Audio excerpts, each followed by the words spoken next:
ವಿರೋಧ ಪಕ್ಷದ ನಾಯಕರಿಗೆ ಕೇಳಕ್ಕೆ ಬಯಸ್ತಾ ಇದ್ದೀನಿ, ರಿಪೋರ್ಟನ್ನು ತರಿಸ್ಕೊಳ್ಳಿ, ಬೇಕಿದ್ರೆ ತರಿಸ್ಕೊಂಡು ಇಲ್ಲಿ ಯಾವ್ದ್ಯಾರು ಸಿಗ್ನೇಚರ್ ಇದೆ ನೋಡಿ. ಈ ರಿಪೋರ್ಟ್ನಲ್ಲಿರುವಂಥ ಸಿಗ್ನೇಚರ್ಸು ನಿಮ್ಮ ಜಯಪ್ರಕಾಶ್ ಹೆಗಡೆ ಅವರಿದ್ದಾರೆ, ಇವರೆಲ್ಲರೂ ಕೂಡ ಈ ಸಮಿತಿಯ ಸದಸ್ಯರು. ಇದು ಅವ್ರ ಸಿಗ್ನೇಚರ್ಸು. ಆಮೇಲೆ ಈ ಸದಸ್ಯರನ್ನು ನಾಮಿನೇಟ್ ಯಾರು ಮಾಡಿದ್ದು? ಕಾಂಗ್ರೆಸ್ನವರ. ಅಂದಿನ ಸರ್ಕಾರ ನಿಮ್ಮದಿತ್ತು, ನಿಮ್ಮ ಸದಸ್ಯರಲ್ವ ಇವರು. ಆವಾಗ ಅಧ್ಯಕ್ಷರು ಕೂಡ ನಾಮಿನೇಷನ್ ಯಾರು ಮಾಡಿದ್ದು?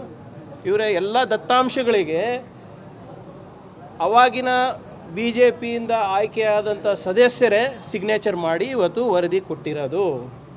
ಸೊ ಇದೆಲ್ಲನೂ ಕೂಡ ಅಪಪ್ರಚಾರ ಮಾಡೋದು ವಿರೋಧ ಪಕ್ಷದ ನಾಯಕರಾಗಿರ್ಬೋದು, ಬಿ ಜೆ ಪಿಯವರಾಗಿರ್ಬೋದು ನಿಲ್ಲಿಸಬೇಕು.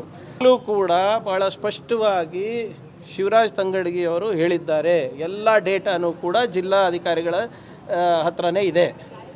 ಯಾವ ಡೇಟಾ ಬೇಕು ಹೇಳಿ, ಯಾರು ಅಶೋಕ್ ಸಾಹೇಬ್ರ ಮನೆಗೆ ಬಂದು ತೊಗೊಂಡು ಹೋದರು, ಅವರ ರಿಪೋರ್ಟನ್ನು ಬೇಕಾದ್ರೆ ಅದನ್ನು ಕೊಡೋಕ್ಕೆ ತಯಾರಿದ್ದೀವಿ. ಎಲ್ಲನೂ ಕೂಡ ಸರ್ಕಾರದಲ್ಲೇ ಹಂತದಲ್ಲೇ ಇದೆ ಅಲ್ಲ.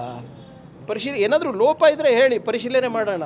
ಆದರೆ ಅದು ಇದು ಬಿಟ್ಟು ಬರೀ ಸುಳ್ಳು ಹೇಳ್ಕೊಂಡು ಓಡಾಡಿದ್ರೆ ಏನು ಇದೇ ಉತ್ತರ ಕೊಟ್ಕೊಂಡು ಓಡಾಡೋಕ್ಕಾಗ್ತಾನೆ ನಾವು. ಅವ್ರು ಯಾಕೆ ಸೈನ್ ಮಾಡಿದ್ರು? ಮತ್ತು ಅವ್ರದ್ದು ಸೈನ್ಗಳಿದೆ ಅಲ್ಲ, ಅವ್ರ ಸದಸ್ಯರದು, ಬಿ ಜೆ ಪಿಯವ್ರ ಸದಸ್ಯರು ಎಲ್ಲ ಹೆಸರುಗಳಿದೆ ಹೇಳಿ.